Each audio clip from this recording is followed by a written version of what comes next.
for Sierra Leonean Leones Juin 1942, a 10H-24 dans l'Ocean Pacifique, a environ 240 milles nautiques au nord-ouest de l'atoll de Midway, le lieutenant-commandant Wade McClusky observé depuis une altitude de 14,000 pieds et assisté à un signe que défiait toutes les attentes. En dessus de lui, 4 porte-avions japonais avancant sur l'eau en une formation de diamant parfait. Leurs ponts d'envol étant encombrés d'avions armes, avec des conduits de carburant tendus sur les planches de bois et de chariots d'armement placés stratégiquement à côté de bombardiers prêts à décoller. Chaque appareil était préparé pour le lancement, et les porte-avions se trouvaient dans l'état de vulnérabilité le plus extrême imaginable. Cette situation n'aurait jamais dû se produire. McClusky avait passé les 2 dernières heures à scruter un vaste étendue d'océan vide, observant ses gauges de carburant décliner inexorablement vers le vide, tandis que 32 bombardiers en pique le suivant vers ce qui semblait être un échec inévitable. La flotte japonaise n'était nulle part là où le renseignement l'avait prévu. Ses escadrons de l'Enterprise et du Hornet avaient perdu tout contact entre eux. Le 8e escadron de torpilles avait déjà subi une annihilation totale. Chaque appareil ayant été abattu et un seul survivant demeurant. L'offensive américaine s'est disintégrée sous ses yeux. Pourtant, McClusky avait pris, 30 minutes plus tard, une décision qui allait fondamentalement modifier le cours de la guerre du Pacifique. Après avoir atteint les coordonnées prévues pour l'interception et avoir trouvé que de l'eau vide, il n'a choisi de ne pas se replier. Au lieu de cela, son attention fut attirée par un destroyer japonais solitaire filant vers le nord-est à pleine vitesse. Le destroyer Erasure menait d'opérations de charges de profondeur contre le sous-marin Nautilus etc. hâtait maintenant de rejoindre la flotte principale. McClusky ressentit une intuition soudaine et décida de suivre le sillage du destroyer. Alors qu'il embarquait sa descente en pique, McClusky était prêt à porter un coup qui allait briser la domination navale japonaise en 5 minutes de violence catastrophique. Les forces japonaises ignorant totalement que de bombardiers en pique américains occupaient le ciel au-dessus d'eux. Ils n'y possédaient aucune capacité radar. Leur patrouille aérienne de combat de chasseurs zéro était positionnée au niveau de la mer, ayant just achieve le massacre de bombardiers-torpilleurs américains. L'espace aérien au-dessus de porte-avions restait entièrement non protégé. Les événements que se dérouleront au cours de 5 minutes suivantes seront plus tard qualifiés par l'amiral Chester Nimitz, de moment décisif que détermina le destin de la flotte du Pacifique et de forces stationnées en Midway. L'horloge affichait 10H-24 lorsque le lieutenant-commandant McClusky engagea son SBD Dauntless Dawn, un plongée raid à 70 degrés, suivi par 31 autres bombardiers en pique. Les guetteurs japonais crierent leurs avertissements quelques secondes trop tard.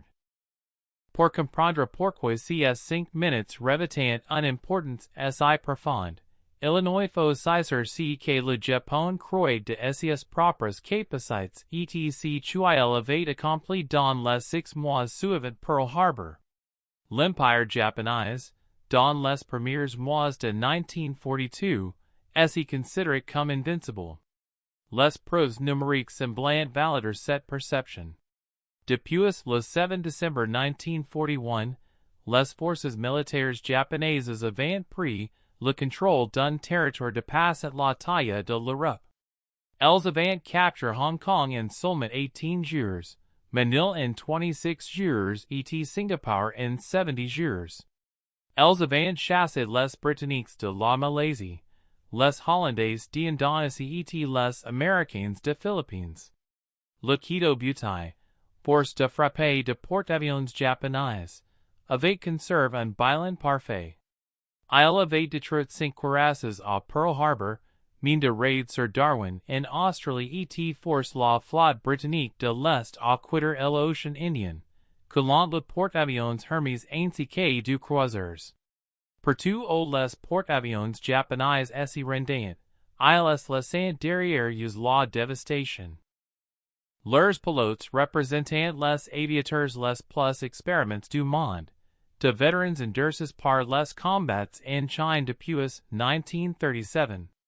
Leurs chasseurs Mitsubishi Zero démontrant de performances supérieures face à tous les avions alliés à travers le théâtre du Pacifique. Leurs bombardiers-torpilleurs et bombardiers en pique s'étant imposés comme de armes dévastatrices contre tout cible imaginable. La doctrine navale japonaise mettait un accent considerable sur l'esprit offensif, la suprêmeté de l'action agressive et la certitude de la victoire grâce à un entraînement supérieur et à une détermination au combat inébranlable. La philosophie du Yamato Damashii, représentant l'esprit du Japon, était censée permettre de surmonter tout désavantage matériel.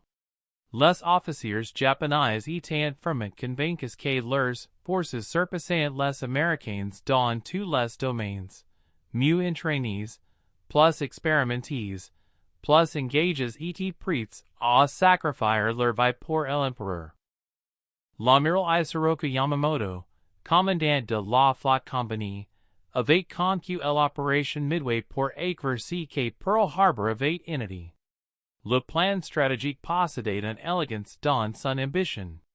Une attaque de diversion sur les îles Aleutiennes détournerait l'attention américaine vers le nord. Ensuite, la force principale, représentant la flotte la plus redoutable que le Japon ait jamais assemblée, attaquerait Midway et attirerait les porte-avions américains dans une confrontation décisive. Les Japonais les annihileraient par une force écrasante. L'avantage numérique semblait insurmontable. Yamamoto avait rassemblé plus de 200 navires pour l'opération Midway, dont 4 porte-avions de la flotte, 2 porte-avions légers, 11 cuirasses, 16 croiseurs, 46 destroyers et 15 sous-marins. Les porte-avions Akagi, Kaga, Soryu et Hiryu transportent 248 avions pilotes par les aviateurs navals les plus accomplis du monde.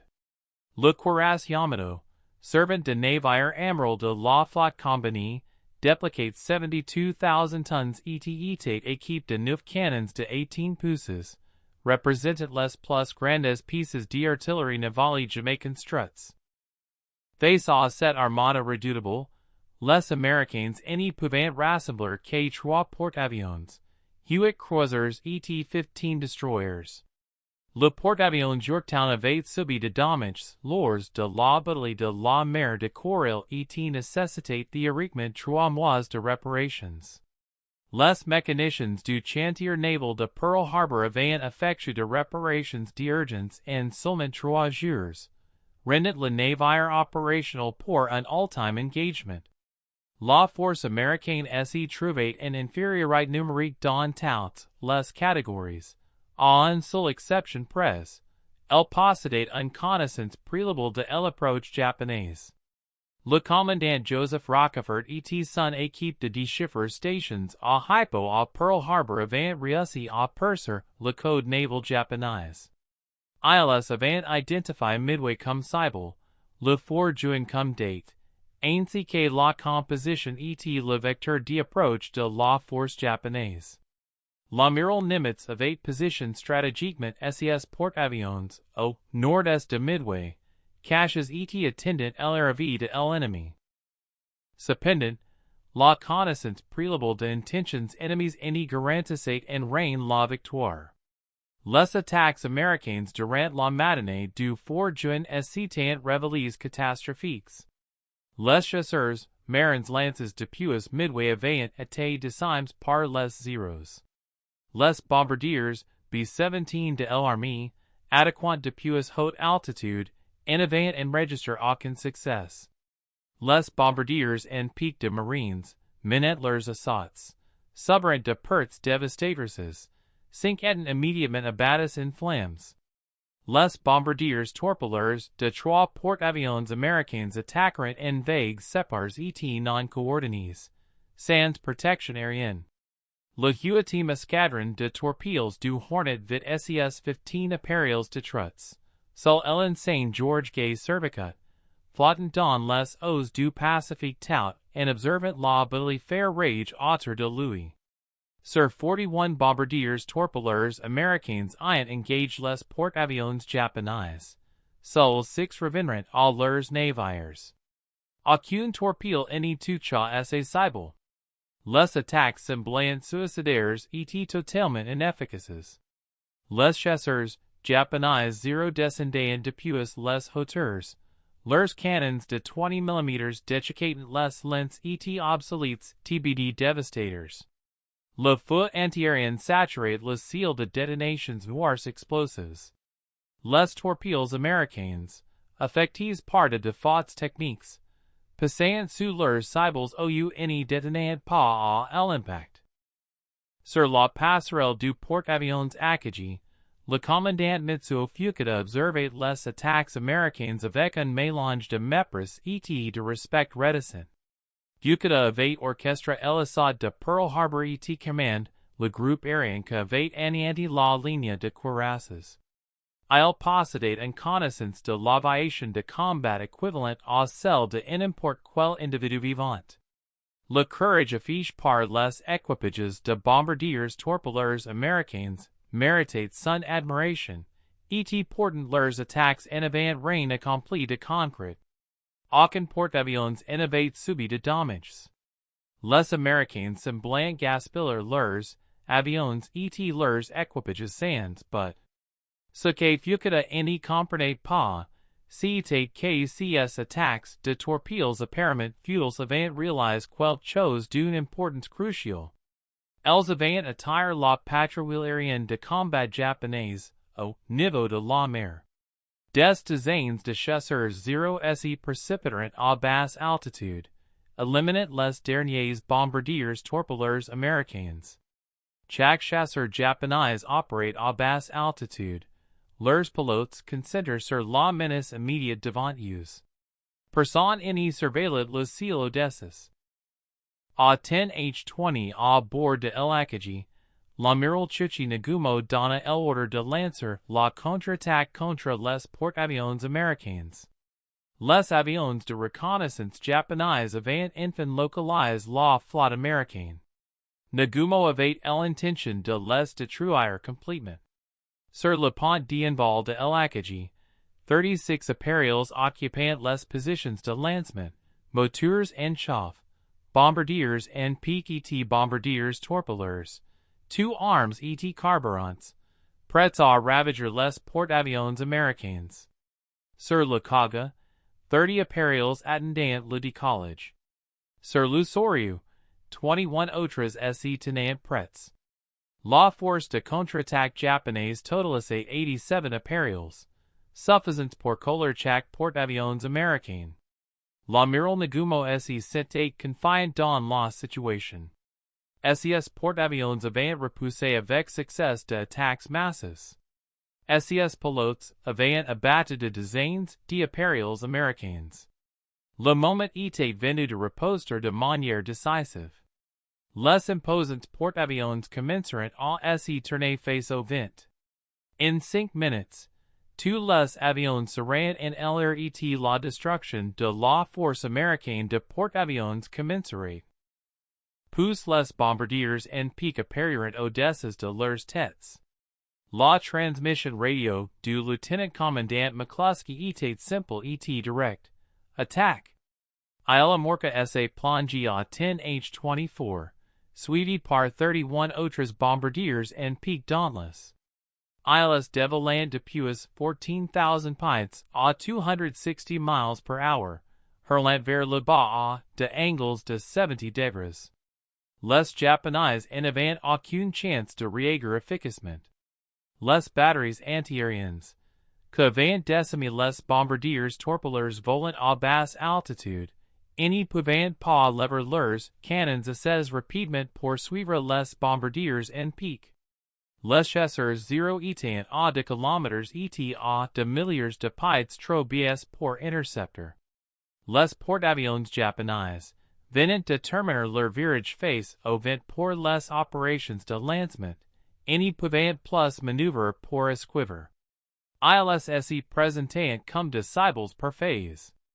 À 500 pieds d'altitude, les pilotes larguaient leur armement.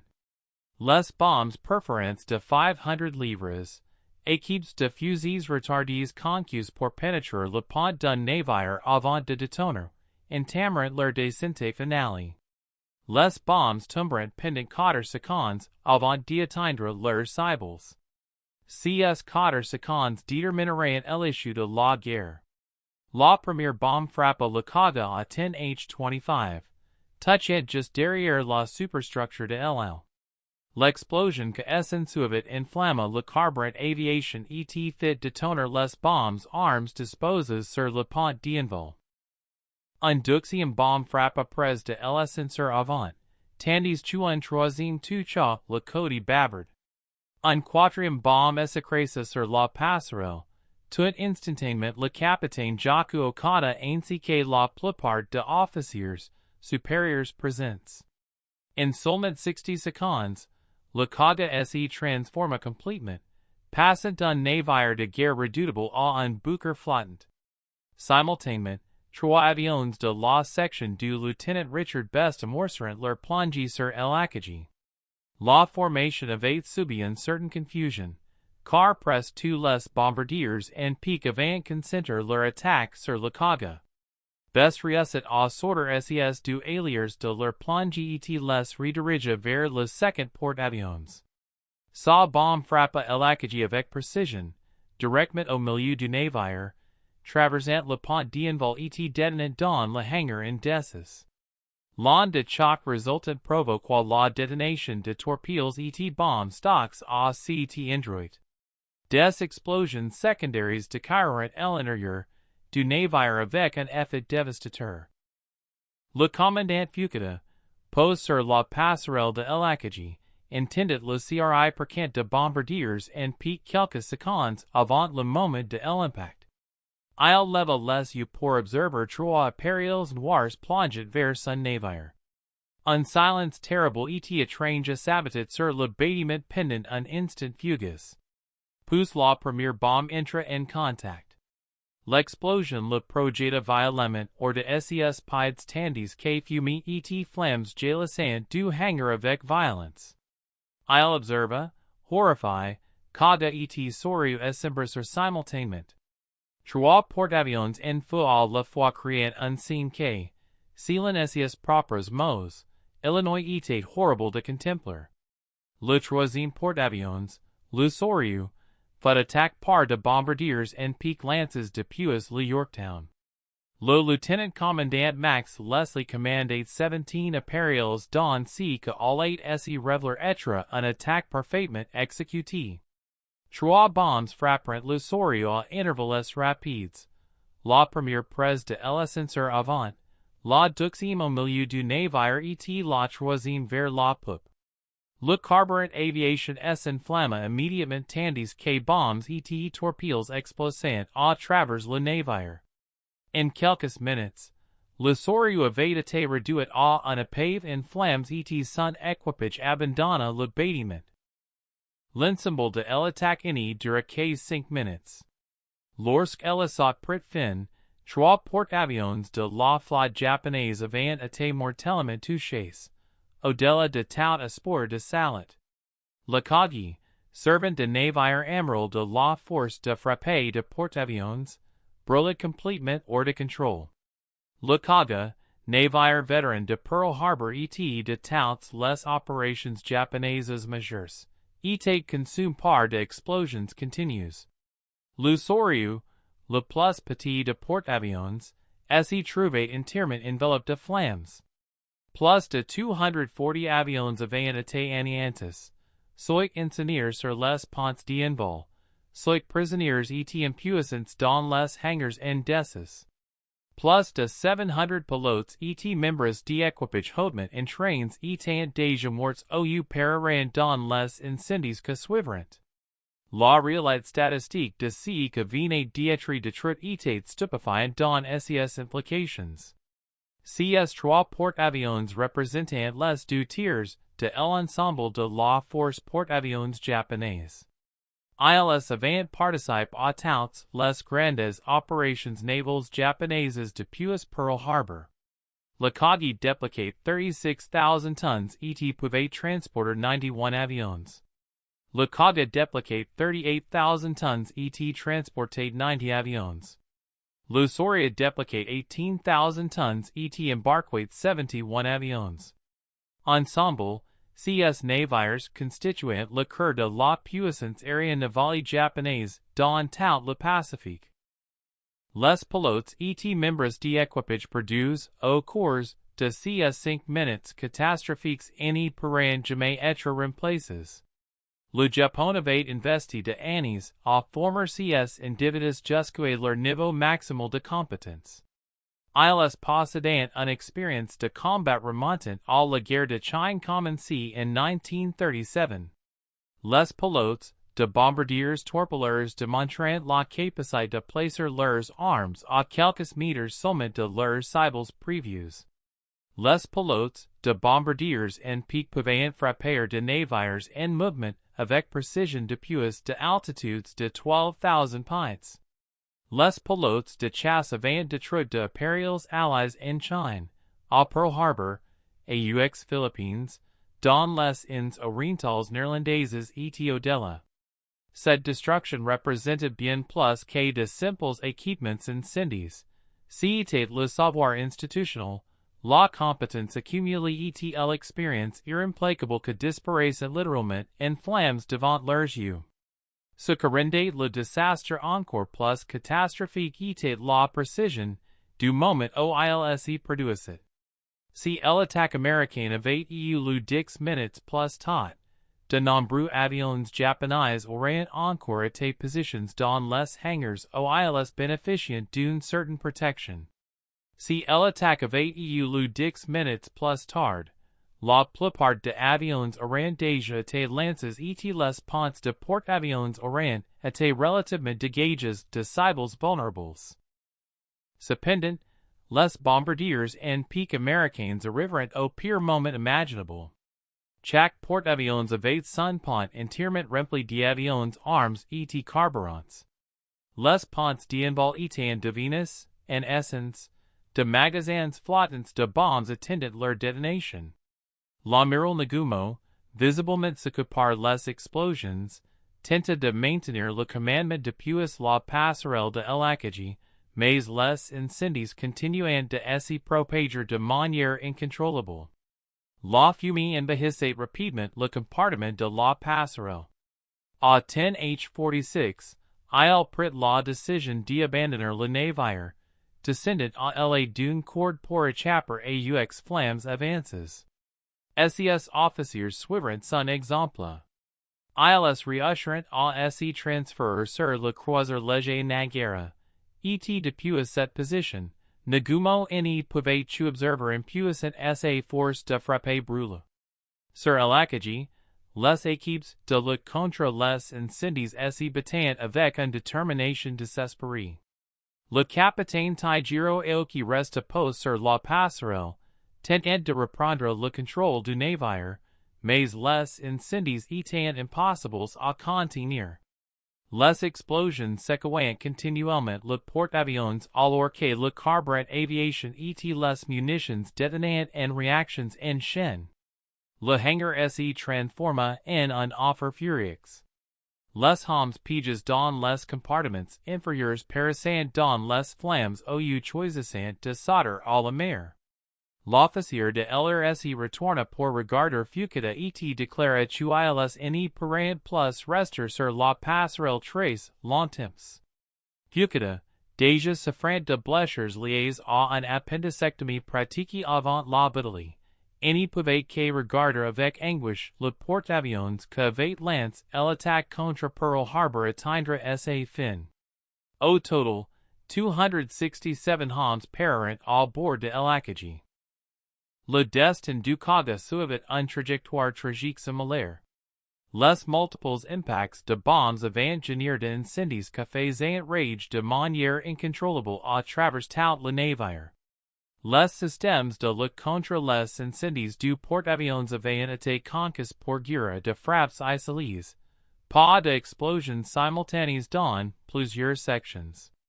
Les conduits d'eau éclatant sous la pression, les systèmes électriques tombant complètement en panne, et les communications entre les ponts furent rompus.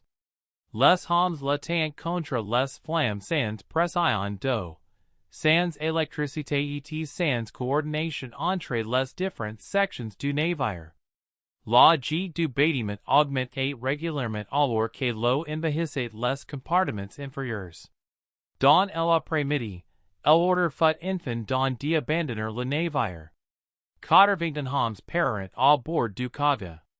Le Soryu connaît la mort la plus rapide de 3 porte-avions. Le capitaine Ryosaka Yanagimato prit la décision ferme de refuser de quitter son navire. Son officier exécutif et de nombreux autres le suppliant d'abandonner le porte-avions en flammes, mais il refusa obstinément. Il avait décidé de sombrer avec son bâtiment. La coque du Soryu était relativement fine comparée aux porte-avions plus grands de la flotte. Les incendies brûlant plus rapidement à travers les cloisons en conséquence. Le navire développa un jet sévère et de plus en plus dangereux. En 1913 le 4 juin, le Soryu chavira complètement et sombre sous les vagues, important avec elle le capitaine Yanagimato et 718 membres d'équipage dans les profondeurs. Pourtant, un porte-avions japonais restait encore opérationnel. Le Soryu avait été positionné à plusieurs kilomètres au nord de 3 autres porte-avions pendant l'attaque américaine et avait ainsi échappé à la dévastation initiale. Le contre-amiral Taman Yamaguchi, commandant du Soryu, s'y mit immédiatement à préparer une opération de contre-attaque. À 10h50, alors que les 3 autres porte-avions continuaient de brûler, le Soryu lança avec succès 18 bombardiers en pique escorts par 6 chasseurs 0. À 13h30, CS appareils localisèrent et attaquèrent le Yorktown, infligeant 3 impacts de bombes que mirent le navire en feu et paralysèrent ses chaudières.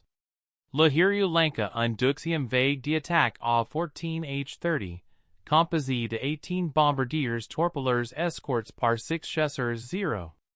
Ils localisèrent le Yorktown à 14h45 et réussirent à porter du torpilles contre ses coques.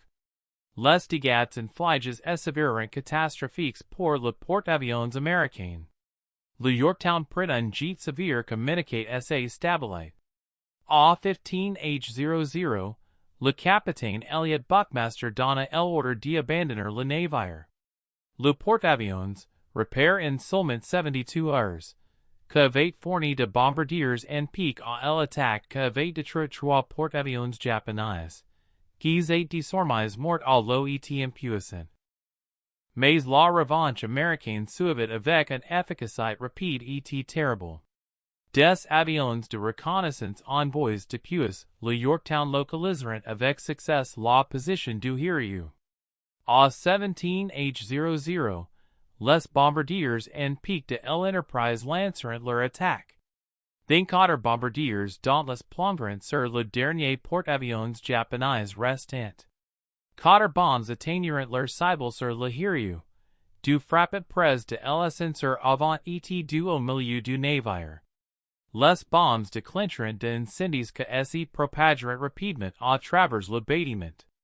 Le carburant aviation s'enflamma dans de vastes conflagrations, et le hangar s'y transforma en une masse solide de flammes.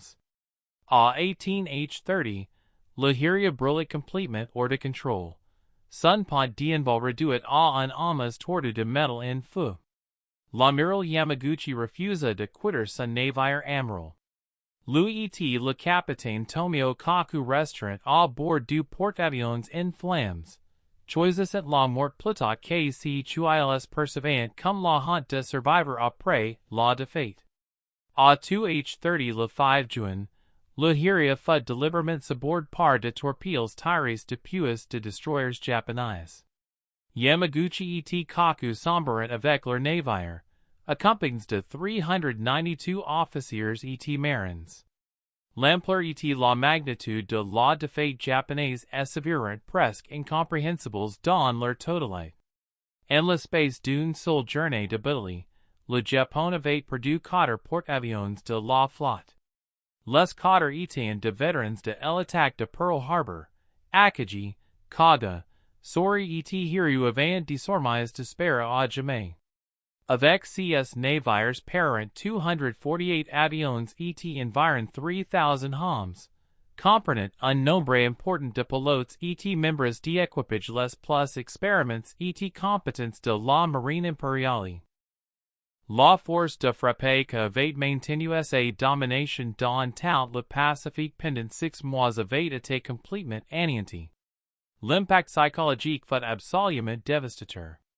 Les officiers de la marine japonaise avaient conservé la conviction from que leur entraînement, leur expérience et leur esprit combatif les rendaient invincibles.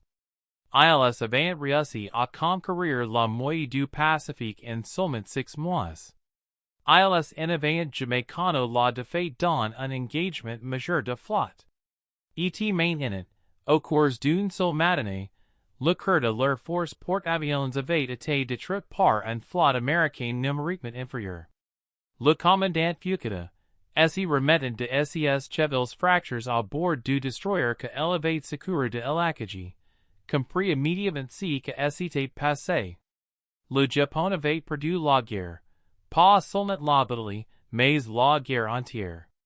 L'avantage en supériorité aérienne navale que avait permis la série de conquêtes japonaises avait disparu complètement. Les pilotes expériments, que n'y pouvaient être remplacés, étaient maintenant morts. Les porte-avions, dont la construction avait nécessité d'années, reposaient désormais au fond du Pacifique. Le Japon n'y s'y remettrait jamais de cette seule journée de pertes catastrophiques. Le contraste avec les pertes américaines apparaissait frappant et dramatique. Les États-Unis perdirent un seul porte-avions, le Yorktown, que avait déjà été endommagé et que, si l'incertance, n'aurait peut-être pas dû participer à la bataille. Le destroyer Hammond fut culpar un sous-marin japonais alors qu'il effectuait des opérations de sauvetage sur le Yorktown.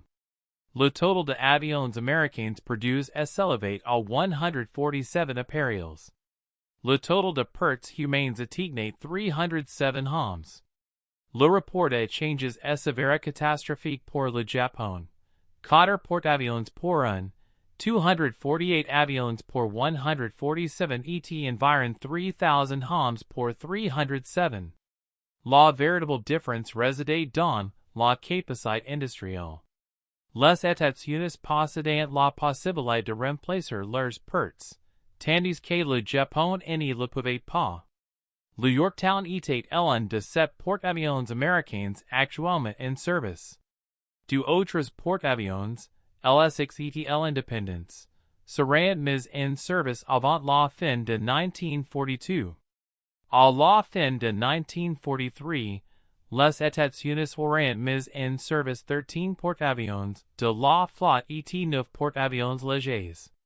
À la fin de la guerre, la marine américaine exploitait plus de 100 porte-avions de tous types, y compris de porte-avions de la flotte, de porte-avions légers et de porte-avions d'escorte. Le Japon n'y pouvait égaler ce niveau de production. Les chantiers navals japonais pouvaient construire peut-être un porte-avions par un dans de conditions idéales. La base industrielle était trop petite, les ressources restaient limites et la main-d'œuvre qualifiée insuffisante. Le Japon avait commencé la guerre avec 6 porte-avions de la flotte et 4 porte-avions légers. Après Midway, 4 de porte-avions de la flotte avaient disparu pour toujours. Les 2 porte-avions de la flotte endommagés à Coral Sea. Shokaku et zuikaku any reviendront pas en service avant plusieurs mois. La force porte-avions du Japon était totalement paralysée. Les pertes de pilotes étaient encore plus dévastatrices dans leurs implications à long terme. La formation de pilotes de la marine japonaise nécessitait des années pour produire des aviateurs prêts au combat. Les standards maintenus étant extrêmement élevés et le taux d'échec sévère. Le Japon possédait peut-être 1,500 pilotes de porte-avions hautement qualifiés au début de la guerre. Après Midway, peut-être 1,000 restants, et le pipeline de formation ne pouvait produire de remplaçants à une vitesse suffisante. En 1944, les groupes aériens de porte-avions japonais seront remplacés de pilotes, minimalement en trains volants d'avions obsolètes contre des pilotes américains ayant des centaines d'heures d'entraînement sur les appareils les plus avancés du monde. L'amiral Yamamoto, commandant depuis le cuirasse Yamato à des centaines de kilomètres de distance, recut la nouvelle de la catastrophe avec une incrédulité profonde. Il avait rassemblé plus de 100 navires pour l'opération Midway, représentant la flotte la plus puissante que le Japon ait jamais envoyée au combat. Il avait prévu d'anéantir complètement les porte-avions américains. Au lieu de cela, ses propres forces porte-avions avaient été détruites. À 2h55 le 5 juin, Yamamoto donna l'ordre d'abandonner l'opération Midway et de commencer le retrait. La flotte d'invasion fit demi-tour. Le retrait s'avère humiliant à tous égards. La force de débarquement que devait occuper Midway ne s'approcha jamais de l'eau. Les cuirasses que devaient bombarder l'eau pour la soumettre ne tirent jamais un seul coup. Les sous-marins que devaient intercepter les porte-avions américains étaient mal positionnés. L'attaque de diversion sur les aéronautiens inaccomplie reine. SIC n'est l'occupation de deux îles désertes que le Japon abandonnerait un an plus tard. Les forces américaines poursuivrent la flotte japonaise en retrait avec détermination. 6 Sierra Leone juin, de bombardiers en pique provenant de l'Enterprise et du Hornet localiseront les croiseurs Lords Mogami et Makuma. Les deux navires s'étant percutés lors du retrait nocturne chaotique. Le Makuma avait été ralenti à seulement 12 knots. Les bombardiers américains attaqueront de manière répétée et incessante.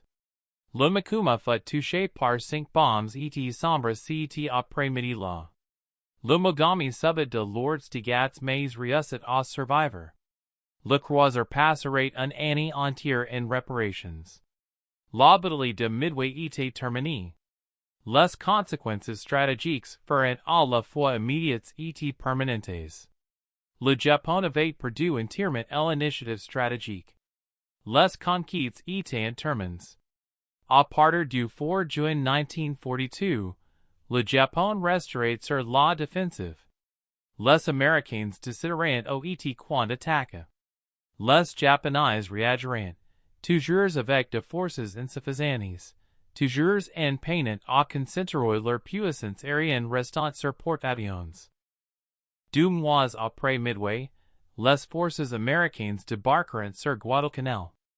C'est la Lanka une campagne que durerait 6 mois et épuiserait encore davantage la puissance aérienne japonaise. Les porte-avions Shokaku et Zuikaku participeront aux combats autour de Guadalcanal. Les deux survécurent à ces engagements, mais leurs groupes aériens furent décimes. À la conclusion de la campagne de Guadalcanal, le Japon avait perdu des centaines de pilotes et d'avions supplémentaires. Le pipeline de formation ne pouvait pas suivre le rythme de pertes. À la mi-1943, les groupes aériens de porte-avions japonais étaient devenus de simples ombres de ces qu'ils avaient été. Le déclin s'y montra implacable et irréversible. Lors de la bataille de la mer des Philippines en juin 1944, Les avions de porte-avions japonais attaqueront la flotte américaine dans que les pilotes américains appelleront avec moquerie le Great Marianas Turkey Shoot. Plus de 300 avions japonais feront abattus en une seule journée de combat. Les pilotes effectuant ces missions possédant une formation minimale et une expérience réduite.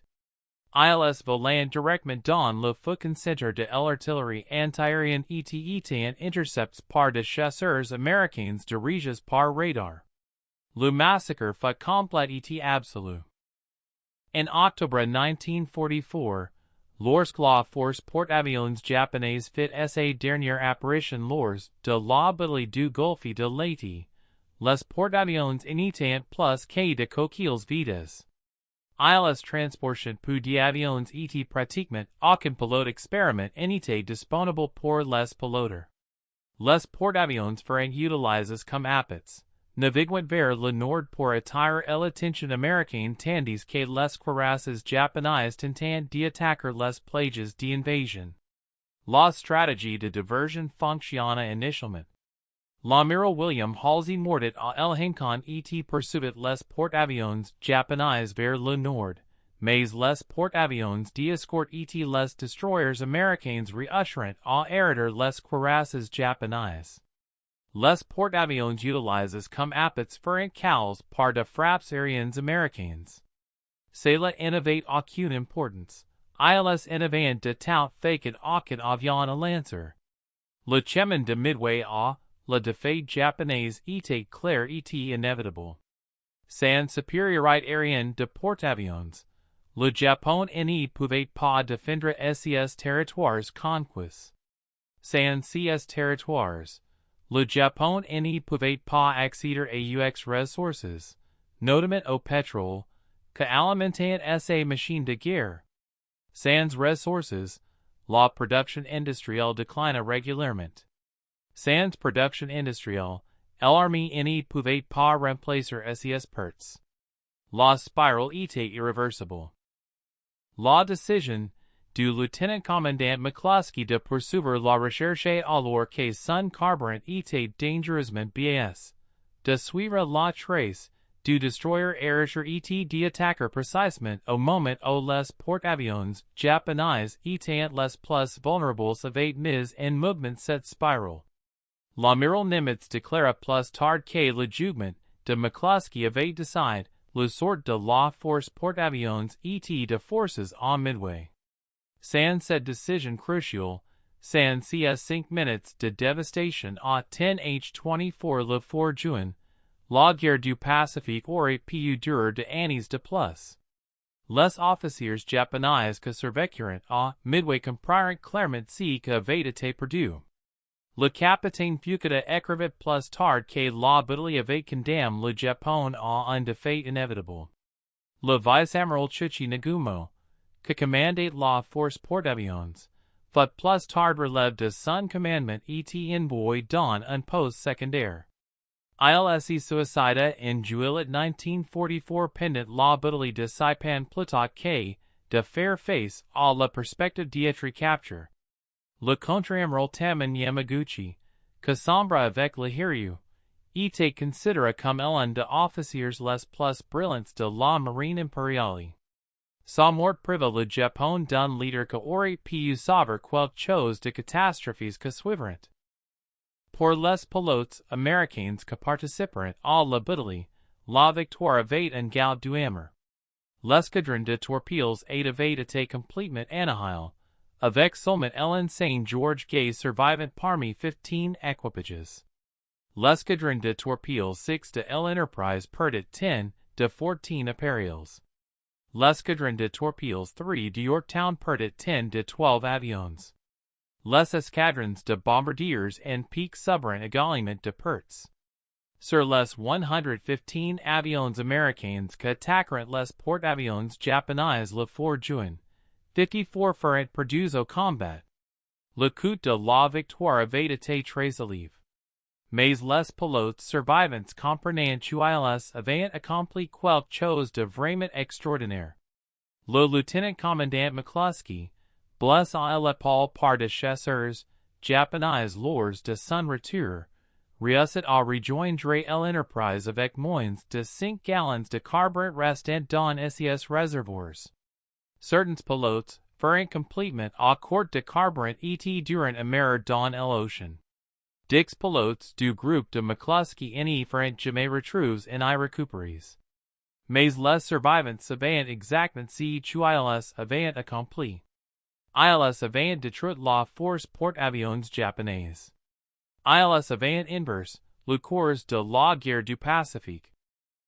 Le moment de l'attaque, cette fenêtre cruciale de 5 minutes où tous les facteurs s'alignent parfaitement, fut à la fois chanceux et mérite. Chanceux que McClusky ait repéré le destroyer erreur lors de ses recherches. Chanceux que les porte-avions japonais tournaient en face au vent pour les opérations de lancement au moment exact où il n'y fallait pas. Chanceux que la patrouille aérienne de combat japonaise s'y trouvait au niveau de la mer, poursuivant les bombardiers-torpilleurs. Mais cette chance fut méritée grâce à la décision de McClusky de poursuivre la recherche malgré le carburant que diminuait. Grâce aux équipages de bombardiers-torpilleurs que s'y sacrifièrent pour attirer les chasseurs japonais à basse altitude, grâce aux cryptographes que avaient brisé le code japonais, et grâce à l'amiral Nimitz que avait positionné ses porte-avions au nord-est de Midway en s'y basant sur ses renseignements. Le correspondant de guerre Robert Sherrod écrirait plus tard que Midway fut la bataille la plus cruciale de la guerre du Pacifique, plus importante que Guadalcanal, plus importante Iwo Jima ou Okinawa. Midway décida que contrôlerait le Pacifique. Après le 4 juin 1942, cette question fut effectivement réglée. Les États-Unis contrôleraient le Pacifique. Le Japon mènerait une guerre défensive, perdant bataille après bataille, après jusqu'à ce que les bombes atomiques larguées sur Hiroshima et Nagasaki forcent la reddition en 1945. Les répercussions de ces 5 minutes s'y feront sentir pendant des années. En juillet 1945, alors que le Japon s'y préparait à l'invasion américaine anticipée de îles principales, les planificateurs militaires estimaient qu'ils pourraient éventuellement repousser une tentative de débarquement. Mais sans puissance aérienne embarquée, sans supériorité navale et sans ressources pour soutenir une défense prolongée, la défaite était inévitable. Les kamikazes de 1945, ces attaques suicides que sacrifiaient pilotes et avions dans de tentatives désespérées de coller les navires américains, étaient les symptômes de la perte totale de capacités aéronavales japonaises. Les pilotes en trains étaient morts, Tuesday à Midway et dans les batailles que suivrent. Les pilotes désespérés, à peine formes, que les répliquants n'y pouvaient qu'écraser leurs avions sur les navires américains. L'amiral Yamamoto, que avait planifié l'opération Midway, n'y s'y remet jamais de cette défaite. Il continua de commander la flotte compagnie, mais sa santé déclina progressivement. Son regard devint de plus en plus fataliste. En avril 1943, les cryptographes américains interceptèrent un message détailant la tournée d'inspection de Yamamoto sur les bases avancées. L'amiral Nimitz autorisa une mission d'assassinat. 18 Sierra Leonean Leones avril 1943, des chasseurs P-38 américains interceptèrent l'avion de transport de Yamamoto au-dessus de Bougainville et l'abattirent. L'architecte de Pearl Harbor et de Midway était mort.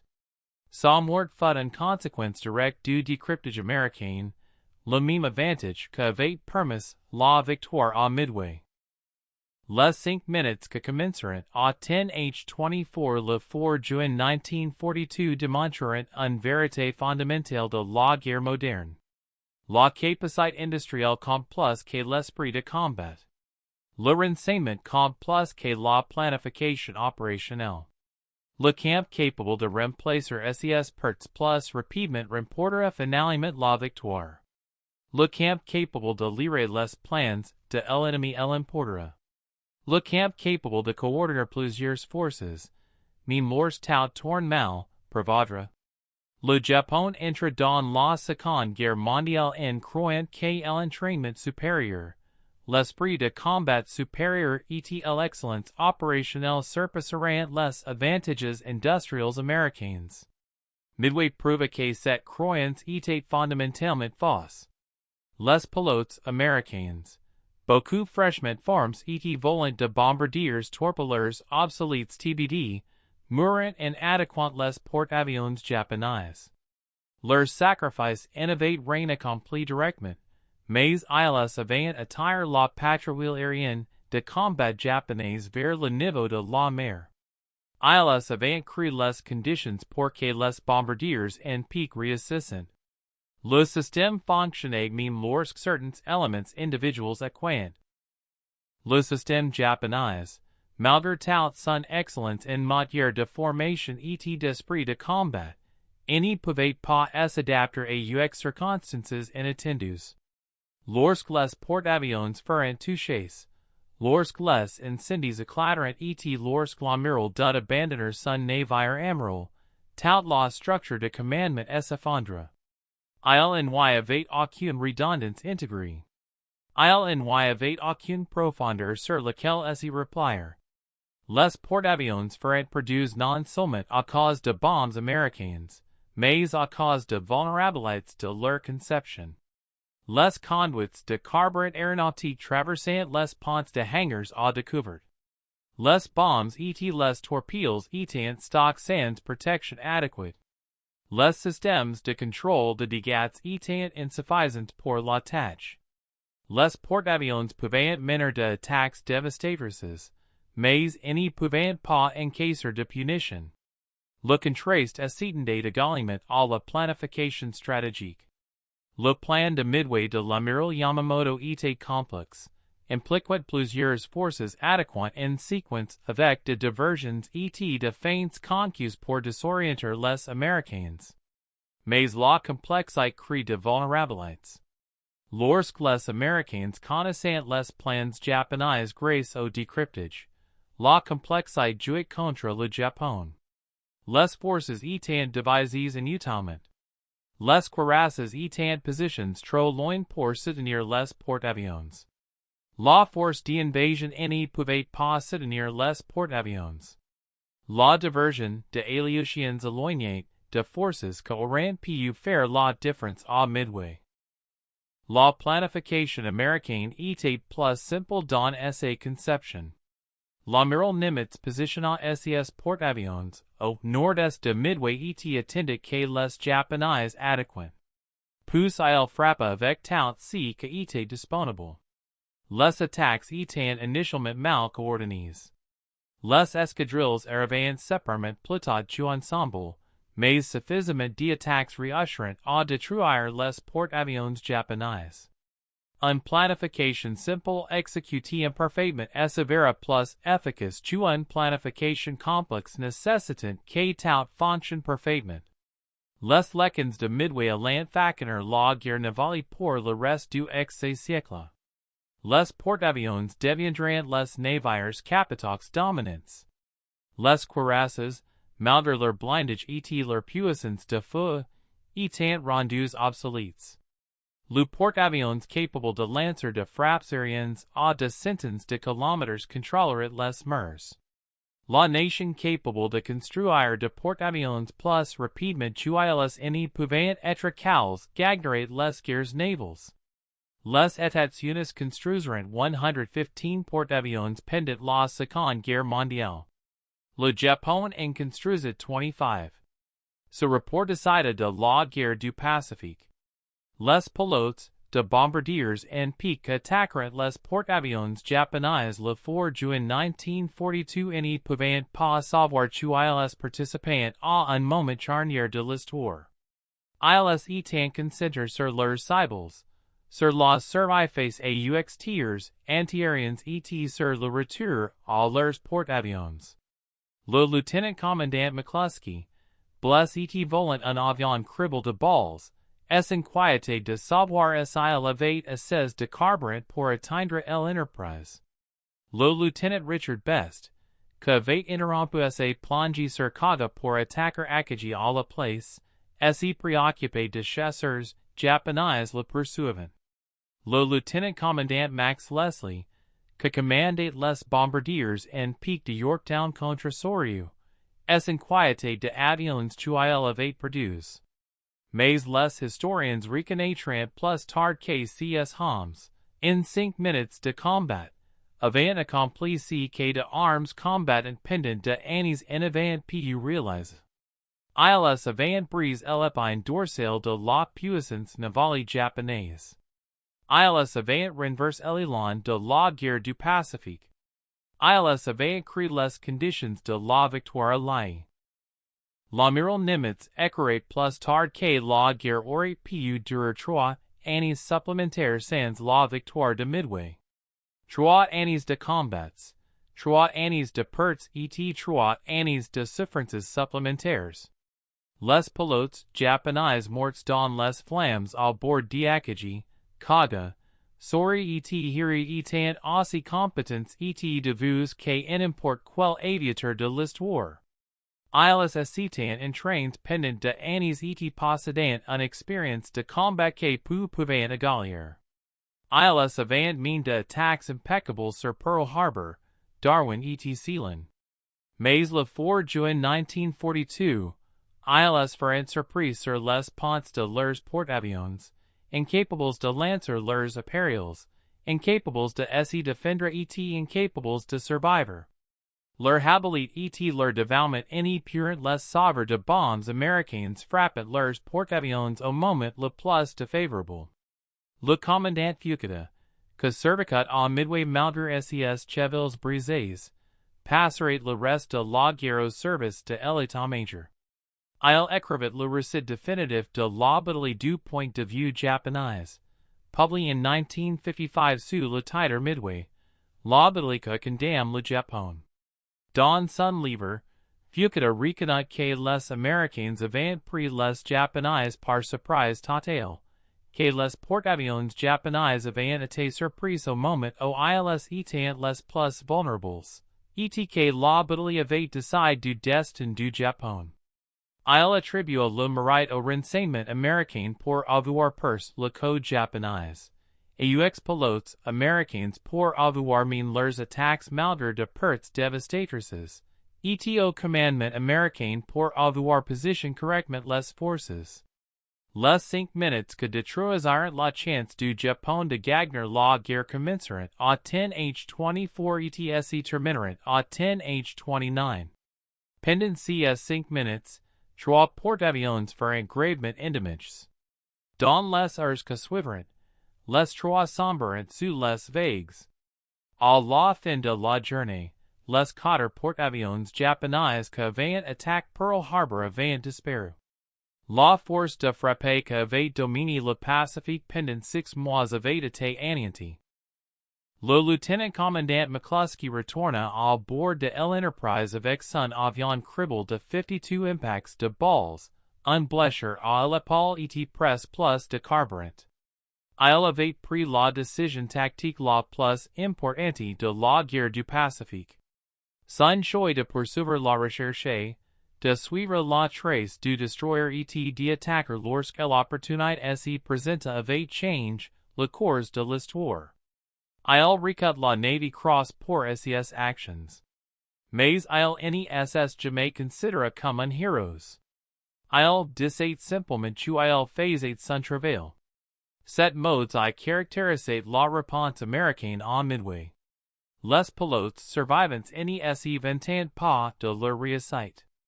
Ils pleuraient les camarades disparus. Ils se préparaient pour la bataille suivante. Ils comprenaient que Midway n'était qu'une victoire dans une longue guerre, mais c'était la victoire que rendait possibles toutes les victoires suivantes. Les 5 minutes que commenceront à 10h24 le 4 juin 1942 démontreront que les guerres ne se décident pas seulement par des batailles individuelles, mais par l'accumulation d'avantages. Avantage and renseignement. Avantage industriel et avantage information. Avantage technologique. La partie qui accumule le plus d'avantages, au fil du temps, finit par l'emporter. Alors que le Japon possédait une formation supérieure et une excellence tactique initiale, l'Amérique détenait tous les autres facteurs critiques. Ces 5 minutes à Midway ont rendu cette différence brutalement évidente. À partir de ces jours, le Japon fut contraint à une guerre défensive, intrinsèquement impossible à gagner. L'Empire qui avait conquis la moitié de l'ACET du Pacifique en seulement 6 mois passerait les 3 années suivantes, à perdre systématiquement tous ses gains. L'immense puissance industrielle que les États-Unis déploient, le flux apparemment infini de porte-avions de remplacement, d'avions et de pilotes, accroisserait implacablement la résistance japonaise jusqu'à ce qu'il n'y reste plus rien que la reddition finale après les bombes atomiques. Les 5 minutes que anéantiront la chance du Japon de gagner feront sans doute les 300 secondes les plus déterminantes de toute la guerre du Pacifique, la charnière sur laquelle le conflit bascula de manière décisive. Avant 10h24 le 4 juin 1942, le Japon conservait une mince chance de négocier une paix favorable.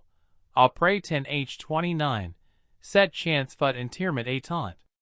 Tal si que SS déroule en cette unité qu'est l'inévitable conséquence de cette conclusion. Les bombes que frapperont l'Akagi, le Kaga et le Soryu durant ces minutes critiques décideront non seulement de l'issue de la bataille de Midway, mais aussi du destin de l'ensemble du théâtre pacifique. Ce tournant catastrophique ne résultait pas d'une supériorité américaine en courage ou en esprit de combat. Les pilotes japonais que parent dans l'affaire étaient aussi courageux que n'importe quel guerrier de l'histoire. La victoire était plutôt l'aboutissement de l'intelligence, d'une préparation minutieuse, d'une capacité industrielle écrasante et de l'accumulation de petits avantages décisifs. Les déchiffreurs de codes que vingt percent les messages navals japonais. Les ouvriers de chantiers navals que vingt repèrent le Yorktown en un temps record de 72 heures. Les équipages de bombardiers-torpilleurs condamnés dont les attaques suicidaires avaient involontairement attiré les chasseurs japonais au niveau de la mer. Était le seul destroyer que s'y trouvait précisément au nord-est à ce moment exact pour guider McClusky vers ses cibles. Tous ces facteurs disparates convergeront pour créer 5 minutes que changeront fondamentalement l'ordre mondial. Lorsqu'on lui demanda plus tard pourquoi il avait poursuivi la recherche malgré le carburant faible, le lieutenant-commandant McClusky déclara simplement qu'il n'avait pas le choix. Ses ordres étaient de localiser et de détruire les porte-avions japonais. Il les avait exécutés. Le fait que son jugement intuitif, dans ces moments critiques où l'ocean semblait vide et l'échec imminent, et décide du sort de deux nations faisait simplement partie de la guerre. Parfois, une décision individuelle compte plus que quiconque pourrait le prévoir, et parfois, 5 minutes comptent plus que 5 ans. Le choix d'un seul pilote de se diriger vers le nord plutôt que vers le sud réorienta le cours de l'histoire. Les 3 porte-avions japonais, Akagi, Kaga et Soryu, brûlèrent pendant 2 heures avant décembre, le carburant aviation, les bombes et les torpilles stocks dans les navires provoquant des explosions catastrophiques et incontrôlables. Les cloisons s'effondrèrent, les ponts se voileront, et les hommes piges en des mourant dans les flammes ou se noiront alors que les compartiments se remplissent d'eau. Les navires, que symbolisaient l'invincibilité japonaise en December 1941 avaient tout disparu à l'aube du 5 juin 1942. 5 minutes, 300 secondes. Le temps nécessaire pour préparer une tasse de café. Le temps nécessaire pour parcourir un pâté de maisons. Le temps qu'il a fallu pour changer le monde. À 10h24 le 4 juin 1942, le Japon conservait encore une chance. À 10h29, cette chance avait disparu, consumée par les flammes à bord de trois porte-avions au milieu de l'océan Pacifique.